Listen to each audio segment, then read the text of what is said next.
Hello and welcome to The Real Questions, a program featuring opinions, facts and advice from academics and industry experts. I am your host, Dawn Franklin, and today we will be discussing globalization, mergers and acquisitions, and the trade industry. So I would like to start off by introducing my panelists for the day, Dr. Vic Benuyenah, organizational psychologist and labor market researcher, and Dr. Nikola Perovic, post-acquisition strategist and international business professor. Welcome to The Real Questions. Thank you. It's lovely to have you in the studio. Okay, so I think the best place for us to start today is naturally COVID-19. Is this the end or a new beginning for the trade industry? Should I start? You can take the floor to start with. So, definitely not the end. As you know, international trade is some of the oldest industries in the world. But definitely, I believe we will have a reset of international trade. We will have a lot of changes because if we look economically, both supply side and demand side have been changed. We will have to restructure many positions from the company perspective, but also from macro perspective of the country. And also what I believe this crisis will ask for very big transformation of global institutions, especially I'm talking about World Trade Organization. Lovely. And Dr. Vic? Well, I agree with Professor Perovic. This is not the first time the world has come to deal with a crisis of this nature. The Spanish flu killed over 50 million in history. We had the bubonic plague that killed a number of people as well, and the world was able to survive all these difficult times. So it's not the end, but definitely there's an impact on international trade. Supply chain has been disrupted. As we can see, majority of goods that are flowing from China have been curtailed. Demand side has been curtailed because of social distancing. People aren't able to go out to purchase things anymore. So there is a bit of problem with aggregate demand. And as we know, when aggregate demand goes down, then the whole macroeconomic situation for a country, or for that matter, the world, is in crisis. So I would suggest that the world authorities have to put some measures in place much more quickly than they are doing right now to deal with the crisis. Certainly there's more to be talked about. This COVID-19 is unexpected. No one saw it coming. And therefore, its effect is quite catastrophic. So it's not the end, but there's definitely some changes ahead. Yes, certainly. I can see, for example, that there's going to be an impact on the aviation industry. There's going to be, already there's an impact on the tourism industry. Education and health sector are likely to survive much better than other industries. Would you agree? I agree, absolutely. And we will have a lot of shift in demand. If we look about labor market, you mentioned healthcare. Absolutely. What we need is public healthcare reform and public healthcare accessibility in every country for everybody. So absolutely, we will need more healthcare workers. Also, I believe that we will need more teachers, more education professionals. So absolutely, this crisis will emerge in a big transformation of, like I said before, both supply and demand side. Okay, so if we now look at mergers and acquisitions, what are the future prospects and are they influenced by COVID-19? Dr. Vic, let's start with your opinion on this one. Okay, the beauty of mergers and acquisition is most of the time they make our lives better. But there are also gloom periods where they don't go very well. And, you know, I don't want to go too academic, but if you read the literature, about 50%, perhaps slightly lower than that, of mergers and acquisitions fail after they have been done. The COVID-19 certainly is going to have an impact because in terms of signing agreements, a lot has to be done before the signing of agreement. managers from both organizations have to visit. They have to they have to engage in what we call due diligence, and all those practices, now that they have to be done online, it's not going to be the same as they used to be a year ago. So COVID-19 has changed a lot in terms of acquisition. I have been reading a few days ago about some of the previous acquisitions in England, for example. Santander, which is one of the biggest banks in Spain, took over, I think, Abe National and Alliance and Leicester back in the days, 2004 and previous to that. And those things, those acquisitions were done with human beings, taking charge of the negotiations, signing contracts, discussing matters. That cannot be done right now. It can't be done if it's done on Zoom, I don't think the experience is going to be the same. So I'm not sure if I can make an accurate prediction whether this COVID-19 is going to affect the number of acquisitions that we have going forward, or whether it's going to be more. I don't know, but I'm pretty sure that there's going to be some impact in terms of the human element. That is no longer going to be the same as it used to be. And Dr. Nikola, what do you see are the prospects? Yes, absolutely. At this moment, we have a big break, not only in mergers and acquisitions, but economically speaking, globally. Actually, for the last few years, up to 2019, we had very positive trend in mergers and acquisition, globally speaking.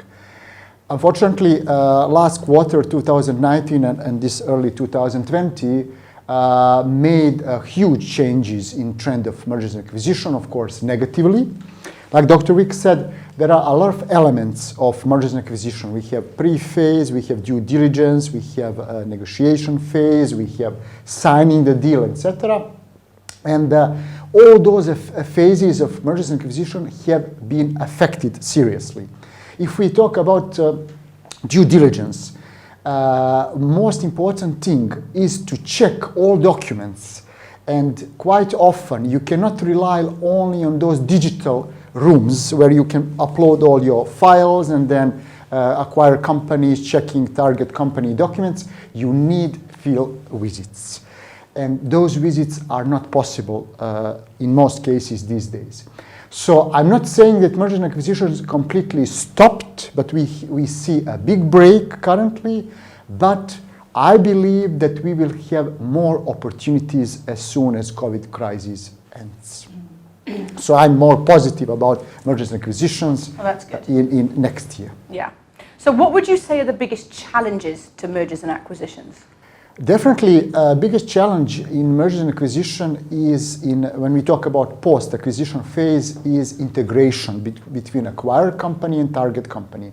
One of the biggest challenges is how to integrate culture, because culture of each company is completely specific. There are no two corporate cultures. You cannot copy and paste corporate culture. You need to access both cultures to see differences. Like, for example, one company can have a very big difference how they make decisions. A company can be very authoritarian, or the company can be very democratic. Some company embrace open dialogue, while other companies are highly centralized. So you have a different styles how you run the company. So you need to merge those styles. You basically create some new culture which will suit future merger. So I believe definitely the culture integration is one of the biggest challenges for all M&As. Definitely. Dr. Vic, your opinion on this? Yeah, I can break it down a little bit more into detail. There was a study done by Hofstede and Trompenas and Hampton Tanner. They are the gurus in organizational culture. And both of them agree that culture plays a significant role in performance of organizations.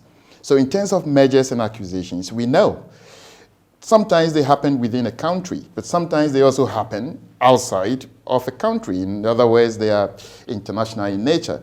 So let's say at the moment, with COVID-19 at the back of the minds of decision makers, how would signing a contract with a Chinese company, for example, with an American company transpire? How are they going to do this? Bearing in mind that the COVID-19 has also been explained with respect to the different cultures that we have. Culture captures a lot of things, including what we eat, how we greet, the handshakes that we offer, the smiles that we put, or not we offer these days. Elbow shakes. Elbow shakes. So I think the most important element now going forward, as Professor Perovic has said, is the cultural element, and for that reason, the human element, and then the political, economy, and all that. Now, we should not separate the organizational culture from the national culture. They are linked together. So a company operating in Vietnam is likely to have people within that organization having elements of the Vietnamese culture, and for that matter, the company operating in Hanoi, Vietnam, the culture is not likely to be the same as the UK culture, for example. So anyone seeking to merge or acquire a company internationally has to be mindful of the human element. Yeah. Absolutely. If I can just add what famous Peter Drucker quoted, he said, culture eats strategy for breakfast, which doesn't mean that strategy is not important, but culture is absolutely one of the most critical parts in every merger and acquisition, and yet it is not that academically studied like other elements of merger and acquisitions. I believe that things are getting much more complicated after this COVID crisis because of lockdown. We are lacking culture integration skills. So I believe that culture training as an important part of merger and acquisition success will be even more critical from next year and ongoing. Definitely. So we've touched briefly there on trade and mergers and acquisitions. So let's now look at globalization.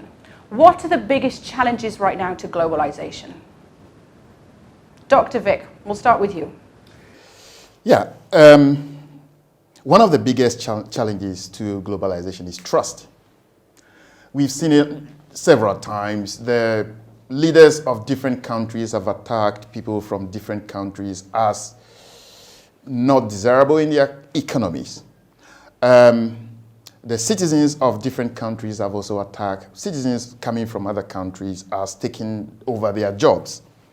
So, in effect, although globalization has been proposed, advised, and implemented for a very long time, it seems to me that because of our interpersonal relationships and also intercultural relationships within different countries, there is likely to be a reverse to the globalization process.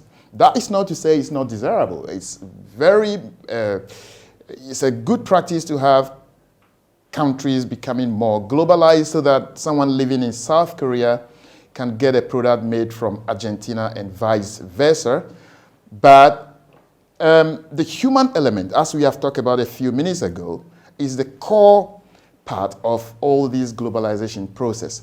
Let's take, for example, why did Tesco fail in Taiwan and Japan? Well, they failed because the UK Tesco supermarket decided to implement a cultural practice that is not familiar with the Japanese.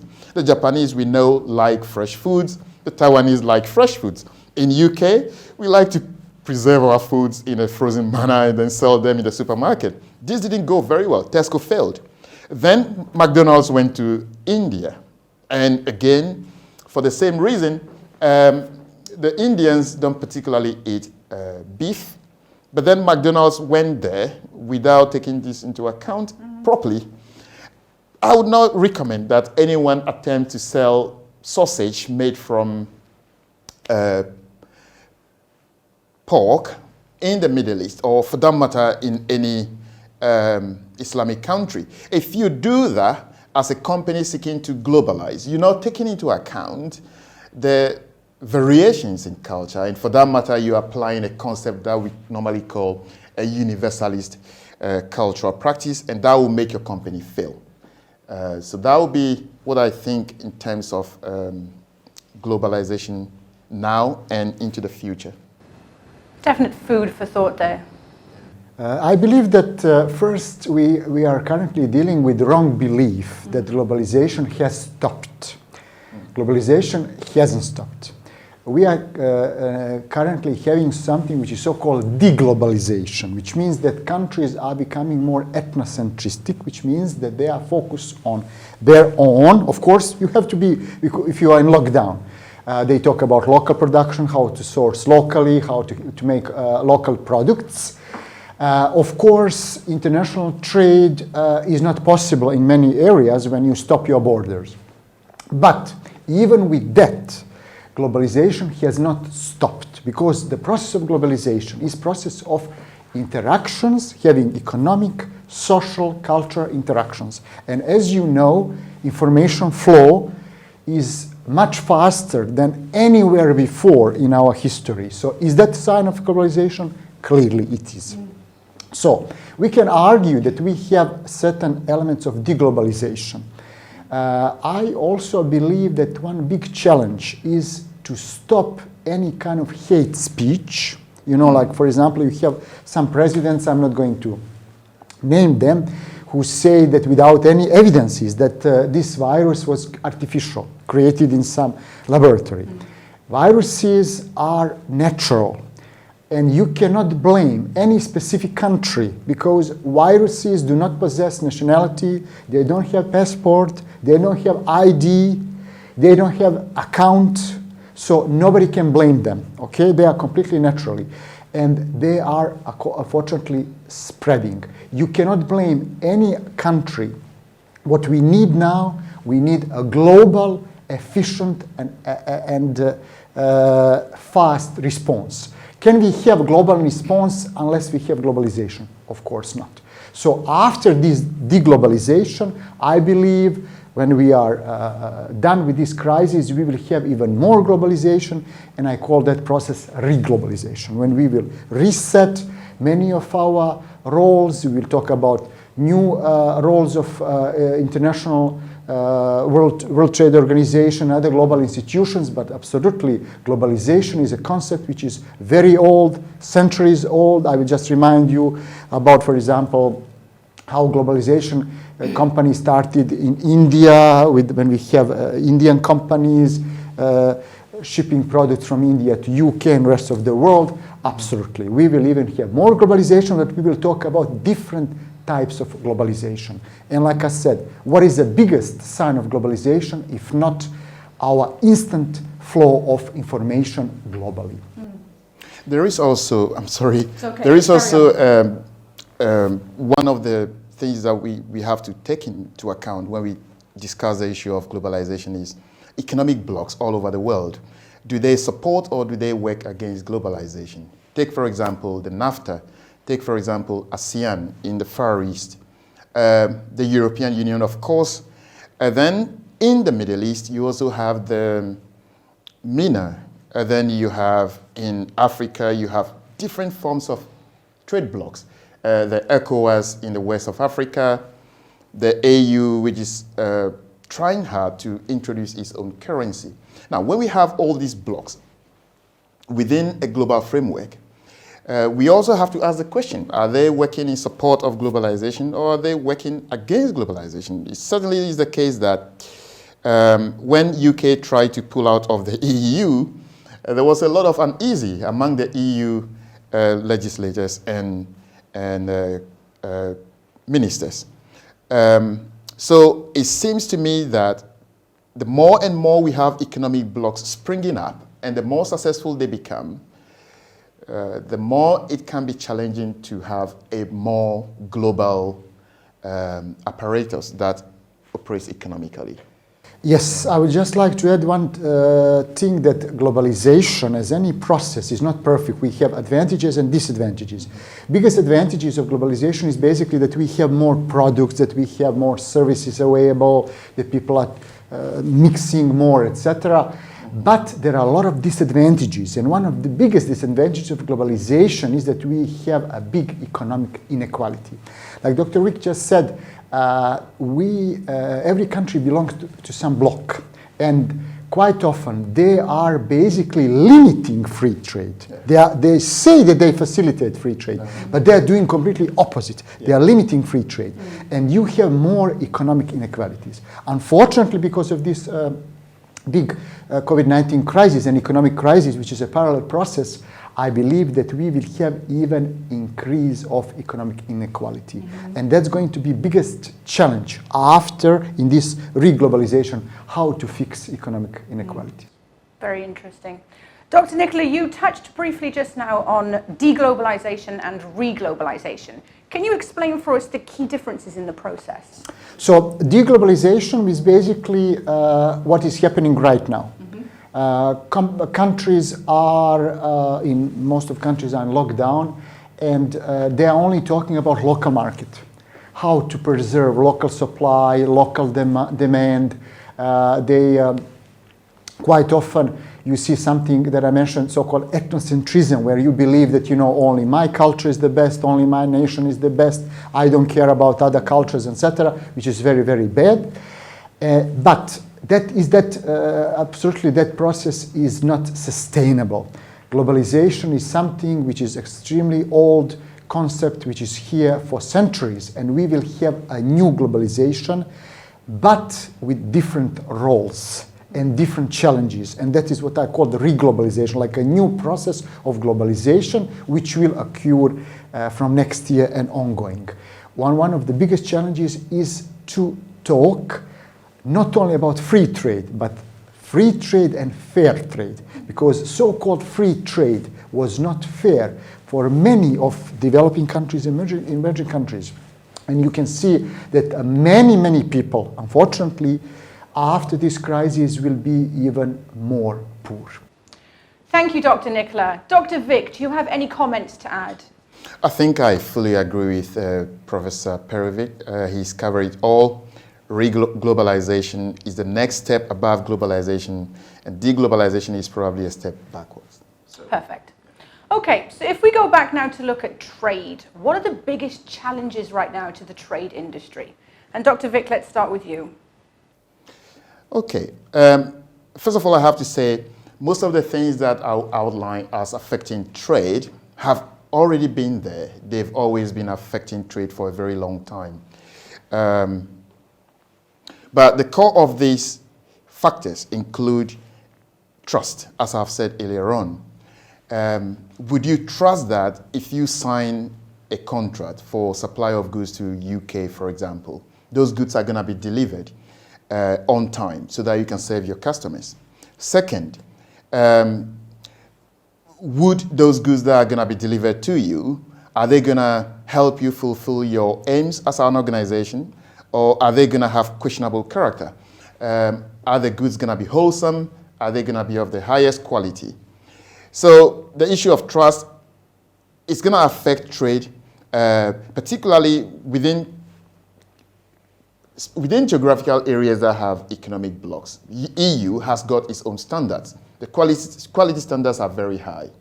So for any company outside of the EU seeking to have a sort of agreement with the EU to supply goods, it's going to be really, really challenging to fulfill all those criteria listed by the EU. The same applies to ASEAN in the Far East. The same applies to other economic communities. I have to say, European Union is one of the strongest so far. And so they probably are also the benchmark for most other blocs to look at. In addition to this is also the element of logistics and supply chain. So all the airplanes are now grounded, technically speaking. The personnel who work in the aviation industry, the logistic industry, whether it's seaport or airport, they are all now technically at home. They're not working. So in terms of trade, if you're talking of goods in particular, let's leave services out because we can still work in terms of services online. But in terms of physical goods, there is an impact. It's not the same as we are speaking right now. It's not going to be the same predictably for the next 1 year, 2 years, more or less. Think about a lot of companies that have their stock and inventory stuck. They cannot sell this stock because there is no demand. And if they don't deplete those stock, then how are they going to be able to replenish those stock? And so there's a knock-on effect. There's no demand, say, in a country like the UAE or a country like UK. And so there's a knock-on effect to the inventory. The inventory is still in the warehouse. There's, rocketing cost because they have to pay for rent. They have to pay for storage. Therefore, they cannot even bring in new goods from, say, China or India. And so there's a knock-on effect all the way through the supply chain.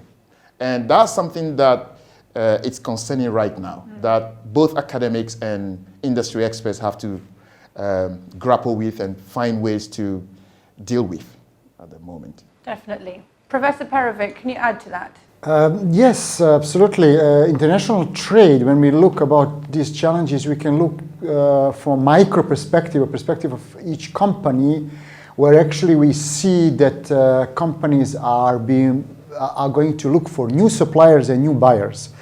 Supply chain management has to be restructured, and many companies are looking to be sourced locally instead of internationally. So we will have big issues in local production, restructuring, logistics, etc. But also, after COVID-19 crisis, many markets will be lost. So companies will have to go again. They will have to implement all elements of international marketing. We will have to know more about culture. They will have to know more about consumers. They will have to do new market research. Many challenges. From the macro perspective, or perspective of the country, we have huge challenges because many international trade agreements are going to be reinvestigated. Many new will be signed. Honestly, a lot of agreements that Dr. Vic has mentioned, formally they exist, but in real life they don't really operate. So we will have to have a huge reconstruction of many trade deals. And like I said before, the key role will also be the role of World Trade Organization. Unfortunately, World Trade Organization hasn't achieved full free trade. Globally, like we talked before, we have a big discrepancy between free trade and fair trade. Many countries and many companies will be much poorer after the COVID-19 crisis. So we will have to talk about these things. New agreements, you mentioned UK, oh my God, so many challenges. UK technically started some negotiation even during this lockdown period. Are we really talking about real negotiation or something which is just copy and paste of some documents?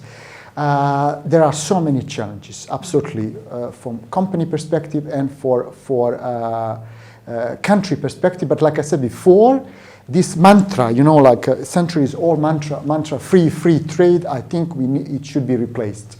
Free and fair trade. So there's a lot to take into consideration. So many.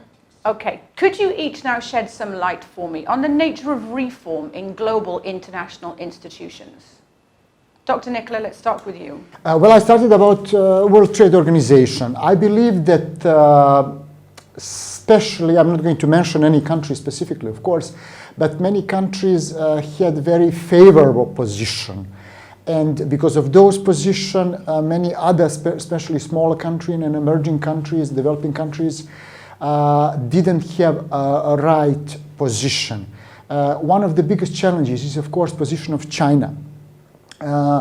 You can see that in many situations, China is considered still to be an emerging economy, but it is the second largest economy in the world. Maybe it's going to be the biggest economy next year or 5 years from now. Is that emerging economy? I'm not sure. So definitely the old criteria are not going to work anymore. Not only World Trade Organization, but because this is my area, They have excellent agencies such as International Trade Center from Geneva, etc. We definitely need to have a restructure of these world organization. But when we talk about global institutions, just think about World Health Organization. Many countries are saying that their response was not as prompt as expected. I'm not going to talk about that because definitely I'm not a healthcare expert. I know that for the last 15 years they've been talking about pandemic, but probably many countries didn't really listen to them. So we have to have in the future real, healthy, truly global organizations, and their voices have to be heard. Otherwise, I'm asking, why do they exist? We are currently filming this in UAE. UAE is aiming to become one of so-called smart governments. We talk about digital governments. We talk about how to integrate all your citizens. We talk about sustainable development. We cannot have global institutions unless they are based on sustainable development principles. I'm not going to name them. I will just again say about 17 very important sustainable development goals that are prescribed by the United Nations. Every country said that they're going to implement these 17 goals. Are they really doing this? So if we need to have global institutions, I don't think we need to argue about that, because how can we have global peace if we don't have global institutions? How can we have global response on any kind of crisis unless we have global institutions? But we need to have big reform.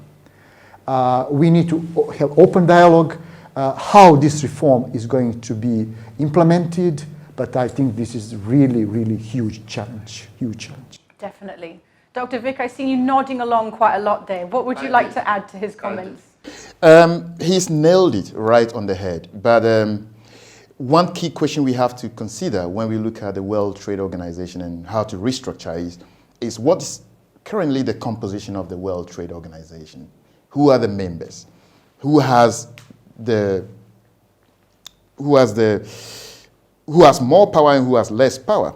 So we have to remember that it's a trade organization. Therefore, trade takes place when you have something to sell or when you want to buy something. The unfortunate situation for developing countries is that several of them have very little to offer the global market.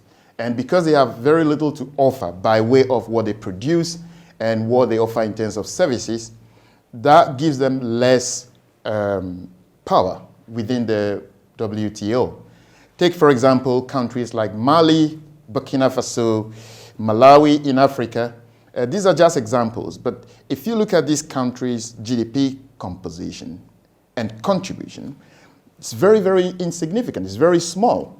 So compare those countries with countries like China, United States, and UK. It's likely that they're going to have less power when legislations are formed. But in addition to that, there is also an issue with the developing countries and their presence within the WTO. And this includes the kind of the type of economics that they have. Are they agrarian or are they manufacturing? You tend to find that most developing countries tend to be more agrarian, which means they produce more agricultural produce for themselves, and very little of those produce are exported or are needed in the global market. So that puts them in a somewhat unfortunate position for negotiation. Then also there are issues with information technology in these developing countries. If you don't have the information, then you are powerless. So if you have very poor internet infrastructure in your country, then it's likely that the ministers and the government officials have less information compared to the rest of the world that have much better access to information. Therefore, when it comes to negotiation, then it's not possible that you're going to have the same level of power. Again, that's how the world is. And there's very little that can be done right now. But I believe if countries in Africa, for example, can start thinking more outside of their own comfort zone and start producing things that the rest of the world need, instead of continuously thinking that we are only going to produce things that we need for ourselves, then there's not going to be any trade, and therefore their relevance in the world stage is going to be limited. Very good. So if we now look at the perspective from international marketing, where do we see the major changes now happening for customers? Dr. Nikola, let's start with you. So many changes. Customers are definitely more educated, they are more demanding, they are requesting for more differentiation. It's not only about price these days, it's absolutely about more security of the products, more custom or tailor-made products. One of the biggest challenges for international marketing is to understand culture of foreign markets. Absolutely, we will. Every company will have to learn more about culture of foreign countries. I believe that we will have more cultural trainings, both in-house or through webinars, etc. So many challenges. The biggest challenge, of course, in international marketing, are we going to standardize the products or are we going to adapt the products for local taste? What is happening with global customers? Are we becoming more similar or are we becoming more different? Because of this lockdown, like I said before, I believe that the process of ethnocentrism, that unfortunately countries are becoming more different, and we will have to invest more resources to understand how we are going to adopt our products. Customers are definitely more demanding. We have to monitor every point of customer journey process and become more responsive. I believe that marketing profession in general will have even a bigger potential after the COVID-19 crisis. So again, lots of changes going forward. Dr. Vic, what's your opinions on this? I mostly agree with Dr. Nikola, but we can categorize this into two perspectives. The marketing of services is not going to have significant impact because services are not personal. Technically speaking, there is no physical element to services most of the time, unless if you look at it in terms of tourism, for example, or aviation. But in terms of products, there's going to be major change in terms of marketing. We have to socially distance, which means that even our experience in restaurants is going to be very different. And so if the restaurants are trying to target a group of people from an organization or from a particular community, they're not likely to be very successful within the short period because of the rules that every country has put in place right now. You cannot socialize the same way we used to do. Therefore, group purchases are going to decline. Individual household purchases probably will stay the same with a little bit of impact. But also, there's going to be a huge impact in terms of marketing for services such as travel. Will customers all of a sudden change their mind, even if the COVID was overcome tomorrow? Will passengers want to fly to Malibu? Would they want to fly to Jamaica? I saw the Jamaican president on TV yesterday trying to open up Jamaica for tourism. And I was thinking that it's great political stunt, it's great marketing stunt, but how is he actually going to implement that? People listen to him and say, yeah, Jamaica is open, maybe Thailand is not open, maybe New Zealand is not open. But would I take my bag and baggage and travel to Jamaica tomorrow just because he has marketed this on TV? I'm now very conscious about my interaction with my next door and the person in front of me when I go to the supermarket. So I think to some extent, marketing has been paralyzed for physical goods.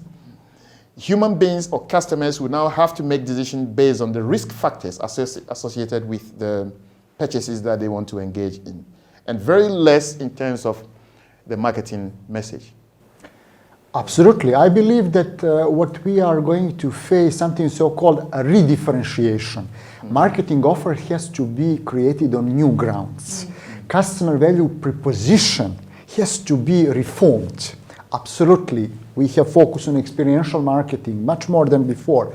Customers are going to have more search for information. So more information have to be available, reliable information, credible information, consistent information. You know, in integrated marketing communication, we have this 4C rule, like information have to be credible, consistent, clear, absolutely trustworthy. So, like you just said, experiential marketing is so important. And absolutely, customers are looking for new things.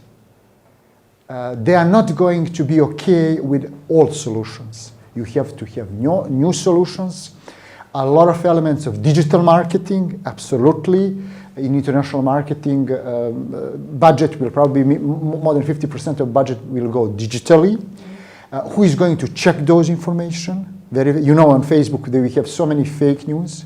You know, I mean, and even misinformation. Absolutely, and even presidents of some countries are spreading fake news all the way along. So, like I said before, customer journey map or journey process has to be reinvestigated. Absolutely, so many challenges for marketing profession. It sounds to me like we could have a whole episode on marketing, so we'll note that down for future reference. What I'd like to touch on now is how is culture connected with inequality in international trade relations, and will COVID-19 influence this? Dr. Vic, you're nodding already, so let's get your opinion on this. All right, yeah, culture is a big thing, and I'm also big on culture. There are two main perspectives.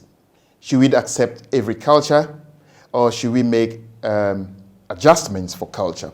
If you apply the universalist theory, then you look at every country as either having the same type of culture, but if you look at relativist theory, then you're saying, well, culture is relative. Therefore, the culture of United States is different from the culture of Mexico, and the culture of UK is different from the culture of Germany.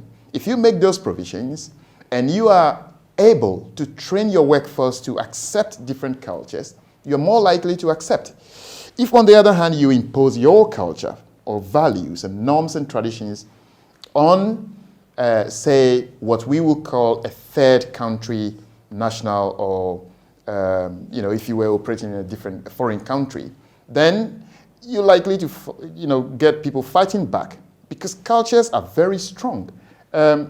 People are really affiliated to their culture. They value their culture. They don't want to let go of their culture. You find very little room for adjustments to culture in the short run. In the long run, they all become one culture. We call it cultural assimilation. But within the short run, culture plays a significant role. I have always said that there are elements of culture that are not very desirable and have to be changed. I've also said that there are other aspects of certain cultures that are appropriate, relevant, and copyable. Therefore, we should learn from them. I have given examples in the past about certain practices in Africa, for example. And this include how people view time, how people respond to emails, for example. And I have carried out a research on this, and I'll be happy to share this. I did carry out a research, and I looked at 10 different countries, 2 of them from Africa, Uganda and Ghana. And then I took some surveys from United Kingdom as well. What I tested there was I sent out emails to randomly selected companies, and I wanted to see how quickly they respond to those emails. And on the average, most companies that were sampled from Africa, majority of them have not even bothered to reply to the emails. UK, you can get an auto-response, or Canada, you can get an auto-response, and sometimes in the case of UK, you get a reply within 2 days at the max, right? So this variations in culture, particularly where emails are not responded to, I don't think it's going to facilitate trade for countries that have this sort of culture.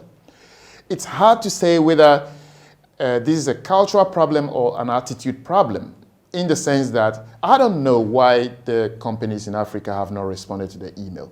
That's something we need to investigate further. But those elements of not replying to emails on time are going to eat your business. If you have a business opportunity and you don't really care to respond to the email, you have a problem. But then elements such as, cultural elements such as food, language, are very difficult to streamline. So you cannot say, for example, people from Vietnam or people from Cambodia should stop eating their indigenous food and start eating McDonald's all of a sudden. If you are a corporate executive and you take your team, international team, to dinner and you impose this sort of thing on them, then you're gonna, get some problem from these people. So there are elements that we can learn. There are elements that are not very appropriate, and probably we should discard of those in the international market. I can definitely feel your passion behind the topic of culture there. Absolutely. Dr. Nikola, let's have your comments on culture and inequality. Thank you very much for that question. Actually, that is also very dear question for me. I delivered for many years a course which was called Cross-Cultural Relation Management, and that was actually my favorite course that I deliver at the university level. I like to say that cultures, practically speaking, either offer solutions or excuses. Theoretically, we can talk about cultural dimensions, Are there, more individualistic or collectivistic, etc.? So many dimensions. But the problem is that cultures need to be reformed. If you want to have your population ready for international marketing competition, you need to reform many elements of your culture. Like, for example, you mentioned some of your examples from your own research, which is just telling me that in some countries there is still, the population is still not professional enough. They don't understand that I need to value your time if you value my time. They absolutely need to reform. The big question is, can culture be changed? Yes, but very slowly. We have basically three levels of cultures. We can talk about national cultures, and they are definitely the slowest for any kind of change. But yes, they can change if you have smart governments. Smart governments which are going to guide their nationality. And they say, listen, these are the things from our tradition. They are good, they are important. Maybe they preserved our nationality 200 years ago. But these days, they are not relevant. If we want to compete, we need to change.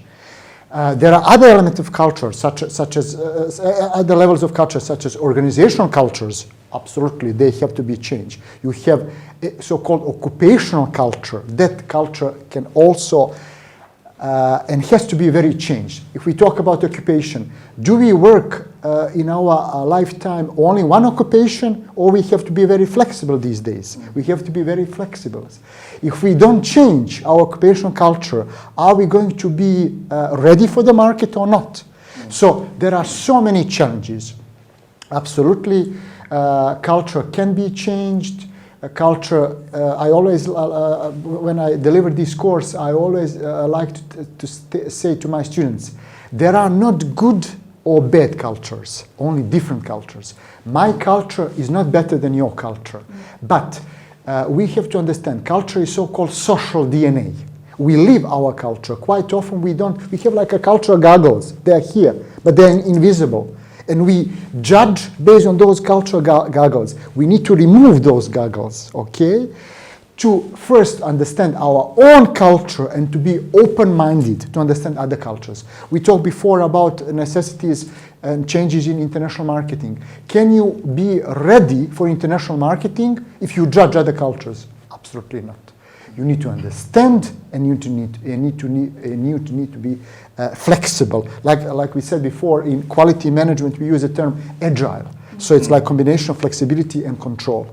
That is the only way how to succeed and how to have your culture as your advantage, not your disadvantage. Thank you very much. Very insightful. So moving on, how can we make countries more attractive for foreign direct investments? Dr. Vic, over to you.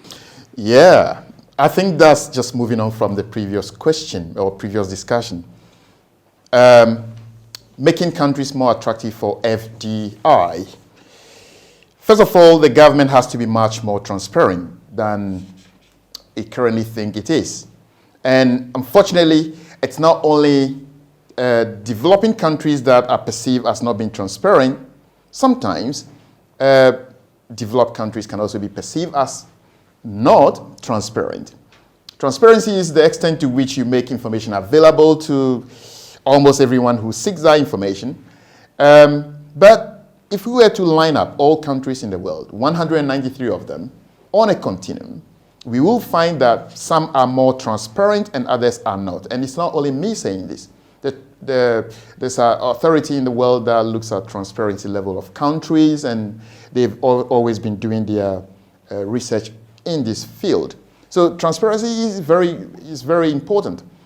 Take, for example, if a contract has been signed between the Nigerian government or Kenyan government and Norway, for example, to what extent will the details of that contract be available to the common person in both countries? If Norwegians allow their citizens to know the details of this contract, but then the people in Kenya and Nigeria do not allow the ordinary citizens to know the details of this contract, that's an issue of transparency. Is there something in this contract that is for the ministers in Nigeria and Kenya to benefit from? Have they followed due diligence? Have they gone for the best contract? I have heard a lot from the African community. And when I mean African community, I mean African community with some caution. That they attack the rest of the world all the time for not allowing foreign direct investment to come to them in a fair manner. But I believe that to allow FDI to come to your country, you have to lay the foundation. You have to create the infrastructure. Not only physical infrastructure, but also the political infrastructure. The mindset of the people have to be ready to accept the FDI coming to your country. You cannot say, well, we are a country just like the 193 countries out there, therefore, come and build a new factory in my country. Start making apparel. Start creating clothing and sell to Zara. Sell to the retailers in UK and Europe. A number of things have to be in position before this happens. In my recollection, Ethiopia has started making shoes. And that's an FDI. If that money was coming from outside, that's a great opportunity for Ethiopia. But Vietnam has been very clever, just like China, in allowing FDI to come to them. Vietnam is a country that Nike uses to produce its shoes. Samsung also produces its phones from Vietnam. So if we compare these two different geographical locations, the Far East that we know is getting a lot of FDI, and then countries south of the Sahara Desert that are getting less, we have to ask the question, what exactly is wrong with the climate in Africa that is inhibiting the transfer of funds, transfer of personnel from the rest of the world? You tend to see, and I have been to both worlds, so I know, you tend to see a lot more Western foreigners going to the eastern part of Asia to invest, to work, than you see going to Africa. Do we see a lot more United States citizens going to Mexico and vice versa? Yes, they are very close together, so that provides a little bit of opportunity for them there. But my emphasis is on the African countries. They have to change a little bit. If I'm going to set up a factory in Africa, Do I have confidence in the labor force that they're going to work hard enough? The same way I would find in, say, Vietnam or Thailand or Philippines. If I'm going to set up a university in Africa or hospital in Africa, in the countries that I've mentioned earlier on, can I have the confidence that things are going to run smoothly? Or am I going to have some setbacks purely from how work is done, how employees engage, the level of motivation, satisfaction, and commitment that they have? How are these things going to work? It's not a criticism, but it's something that is food for thought for us. Definitely. Now that's given me food for thought. Dr. Nikola, your comments on foreign direct investments. Foreign direct investments definitely have a lot of prerequisites. One of the biggest prerequisites is market attractiveness. If you are investing in one country, you are asking yourself, is this market attractive? Does this market have enough purchasing power? And like we said before, because of this crisis, many countries will be in troubles. We will have even more economic inequality. Their people will be even more poor. So that is a big challenge, market attractiveness. But on the other hand, many FDIs, similarly to market mergers and acquisitions, they are also resources driven, which means you have FDIs because you want to open a factory because the labor is maybe cheap, or the labor is good, the labor is better than in other countries, or maybe you are investing because you want to transfer some knowledge from one country to another country. That expertise doesn't exist in your own country. But also, there are some other factors which are very important for FDIs, such as infrastructure. You need to have infrastructure. And I'm not only talking about do you have roads, public infrastructure. I'm also talking about legal infrastructure. Do you have legal infrastructure? This is very, very important. What is happening with your political risk? Your political risk should be very minimal. We cannot completely remove political risk, because whenever we have different political interests, we will have certain level of political risks. But we have to have minimized political risk. Also, foreign exchange rate, what is happening these days. You know that quite often American government was accusing China that their yuan was not actually created according to market rules, that it was too much influenced by government, and because of that, export was much more favorable from China to other countries than vice versa. So there are many, many challenges. In Dubai, every year, we usually have so-called annual investment meeting, which is the largest platform for FDI, and for the last 5 years, I like to visit that forum, but unfortunately this year it was completely online and we didn't really have all that benefit.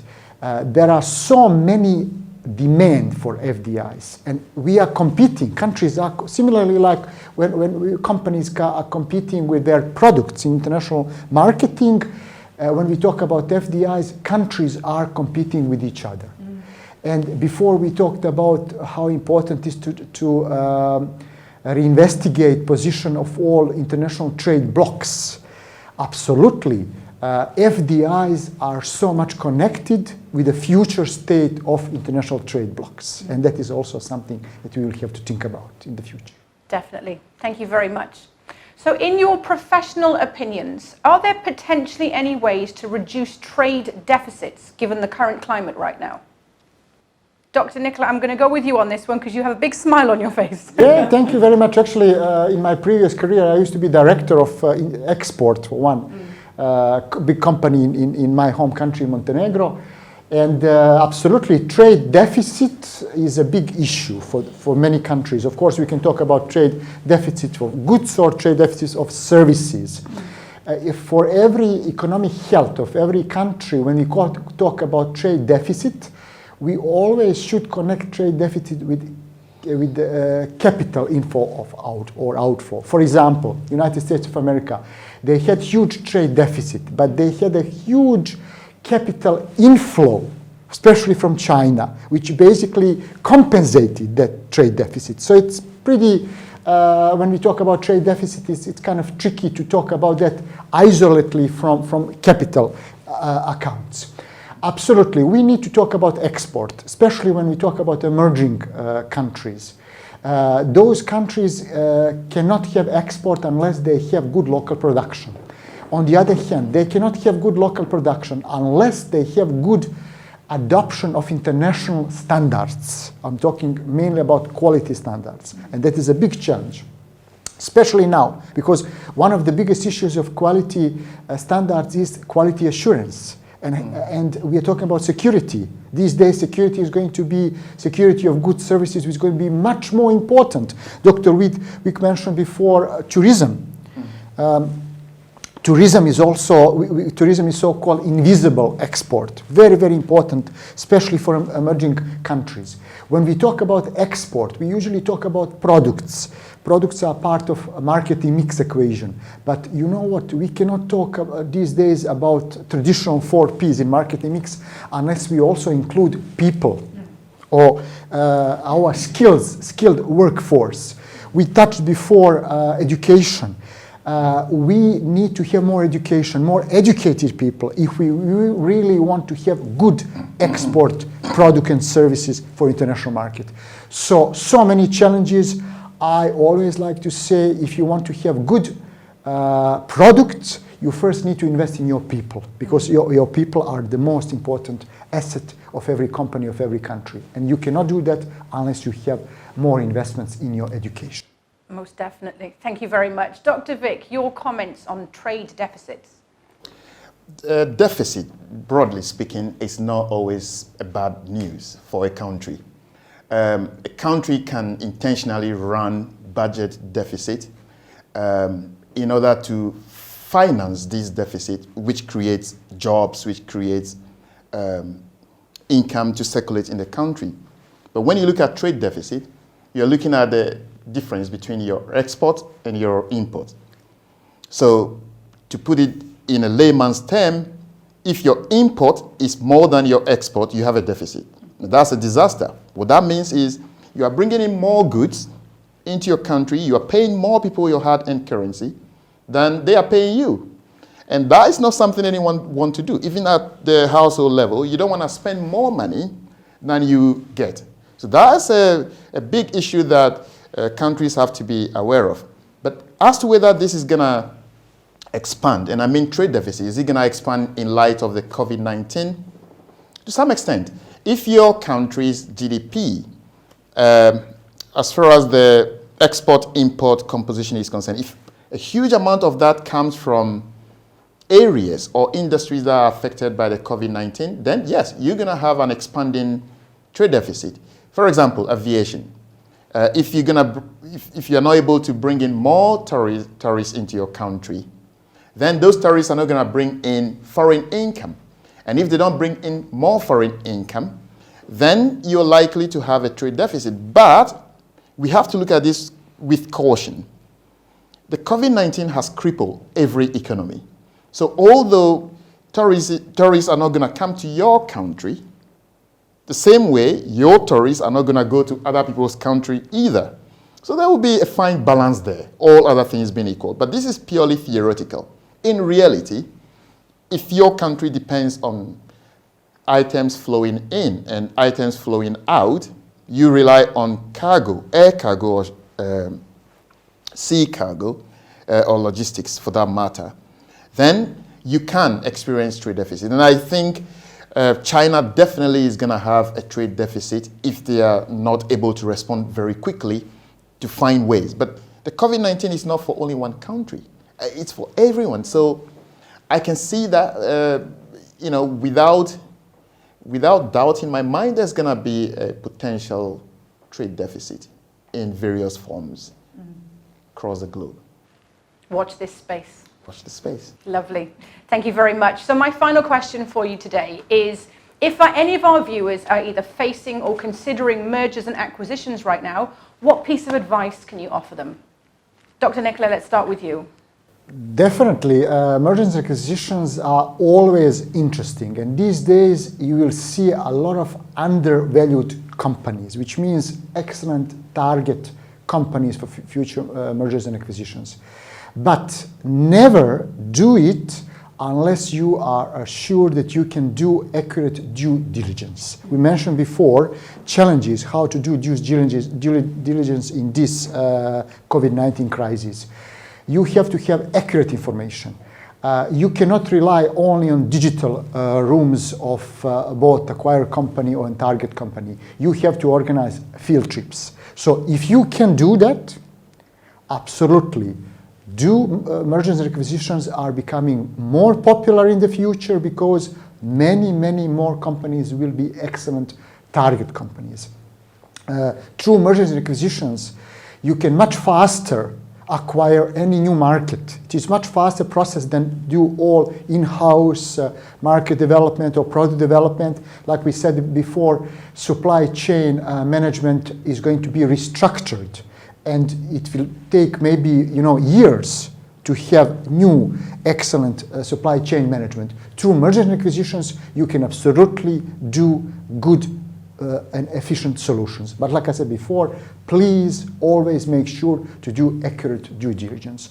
I recently invested some money in one startup in UK, and I was actually very happy that London-based company acquired recently one company from Ireland. So even in these lockdown situations, if you have accurate information, if you have trust between managers of acquired company and target company, merger and acquisitions are possible.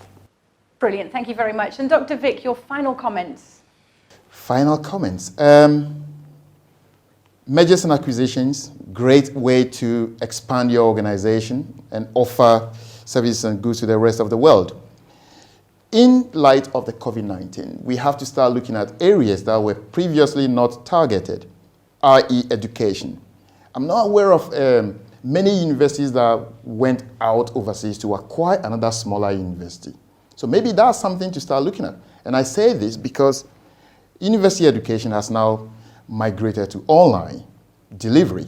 So if you have a big university out there and you could potentially acquire another university in another country, that may be profitable and maybe that would be a sensible thing to do. But if you operate a food chain and you are thinking of expanding overseas, maybe this is not the right time to really go into acquisition or a merger, purely because of the rules that we know already, the social distancing, which is affecting demand. But also, my final words would be that, and that's in support of what Dr. Nikola said, tread with caution. Make sure your due diligence is in place. Tick all the boxes before signing on any dotted line. It's very crucial. Thank you very much. Okay, well that concludes our discussion for today. I would like to thank my panelists, Dr. Vic Benuyenah and Dr. Nikola Perovic. We hope you enjoyed this week's episode of The Real Questions, and we look forward to seeing you next week.